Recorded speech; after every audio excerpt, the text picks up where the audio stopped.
গাজীপুরের জয়দেবপুর রাজবাড়ী মাঠে নির্বাচনী জনসভায় বক্তব্য দিচ্ছেন জামায়াত আমির ডাক্তার শফিকুর রহমান। সরাসরি যাচ্ছি।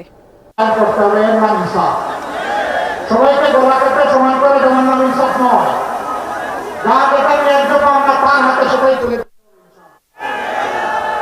আমাদের এই মানুষগুলো সেদিন কার কাছে মিছিল করে বলে নাই দে দে চালাবে, এটা কেউ বলেছিল? কেউ মিছিল করে বলেছিল দে দে বেকার ভাতা দে বলেছিল? তাও বলে নাই। কেউ বলেছিল দে দে ফ্যামিলি কার্ড দে বলেছিল? বলে নাই। বলেছে দে দে আমার হাতে কাজ দে, আমি কাজ করে সম্মানের সাথে বাঁচতে চাই। প্রিয় দেশবাসী, যুব সমাজ, আমরা কারো হাতে বেকার ভাতা তুলে দিয়ে অপমানিত করব না। আমরা সুশিক্ষা এবং প্রশিক্ষণ দিয়ে প্রত্যেকটি তরুণ তরুণী, যুবক যুবতীর হাতকে, সক্ষম মানুষের হাতকে আমরা দেশ করার কারিগরের হাত বানাবো ইনশাআল্লাহ।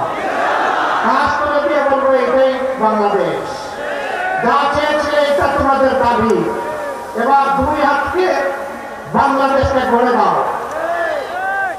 যুব সমাজ তৈরি হয়ে যাও, আমরা এই দেশটাই তোমাদের হাতে তুলে দিতে চাই।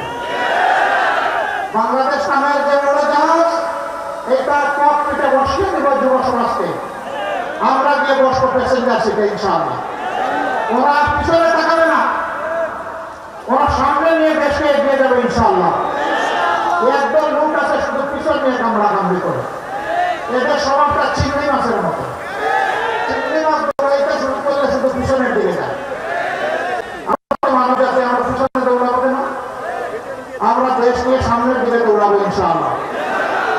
আরেক দল আছে এখন জনগণের উত্থান, তাদের অধিকারের পক্ষে আপোষহীন মনোভাব এবং ইনসাফের পক্ষে জনগণ থেকে তারা দিশাহারা হয়ে গেছে। এখন দিশাহারা হয় মায়েদের গায়ে হাত দিয়ে দেয়।